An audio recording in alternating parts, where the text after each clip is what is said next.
Growing Still is made on the traditional lands of the Mississaugas of the New Credit First Nation, the Haudenosaunee, the Anishinaabe, and the Huron-Wendat. We acknowledge them and any other nations who care for the land, acknowledged and unacknowledged, recorded and unrecorded, as the past, present, and future caretakers of this land, traditional territory named Tikaranto, where the trees meet the water, the gathering place. We are youth that have come together and are settled on this land, creating this podcast. We do not support colonial forces that undermine, distort, or erase the vital role of Indigenous people in our world.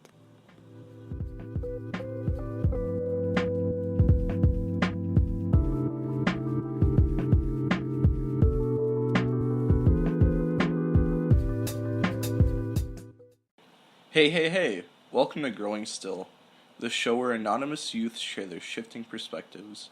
I'm your host, Charles. And I'm your host, Jarvis. So this is a very special episode because it's our first episode. Yes, this is season 1 of Growing Still, where this season we're going to be chatting about how can adults talk to youth about mental health. Oh, it's a mouthful of a topic. Yeah, we haven't quite figured out how to shorten it. Now, just to clarify, we're not trying to shit on adults here. We acknowledge that talking about mental health isn't easy for any demographic, be it youth, adults, it doesn't matter. Yeah. And, some adults are fantastic in conversations with mental health. And I mean, some just aren't. Yeah. But that's why we made this podcast. How can you know how someone wants to be talked to if they don't tell you? I feel like when I'm getting supported is when I have people who are gonna, listen and not judge me. You know, the positive forms of support in your life that actually work for you, how does that kind of manifest? A lot of it is just through simple conversations and being able to put aside spaces and times to be able to talk about it. So, we interviewed youth all over the GTA and asked them the question, how do you want adults to talk about mental health? And boy, were the results enlightening. Mm-hmm. Then other people are like, oh no, you're normal, this is how you could fit into society. It's like, how am I fitting into society if I'm on some type of drug? It's not even that. It's like some of the drugs they give you are like mood stabilizers and all this stuff. It makes you feel so weird. And yeah, it's not the fact that okay, maybe some people agree with it, some people don't. I'm one of those people who don't. So y'all can have different opinions on about oh, but it does help, or no, it doesn't, just or whatever. It depends what kind of mental health you're dealing with, though. And it depends. That's on the big one. Like what drug you're taking. No, not even the drug. It's what you're mental dealing health. with is the number one priority. So for this kickoff episode, let's just break down what mental health is. Okay, so one's mental health includes their psychological, emotional, and social well-being. Therefore, mental health encompasses the way we think, feel, and interact with others. Hey, Charles. Jarvis. While we can do tests to find viruses and x-rays to find fractures, identifying issues in mental health relies on personal accounts of symptoms. Now, everyone has mental health in the way that everyone has physical health. Similar to physical health, mental health can be affected by external factors as well as biological factors.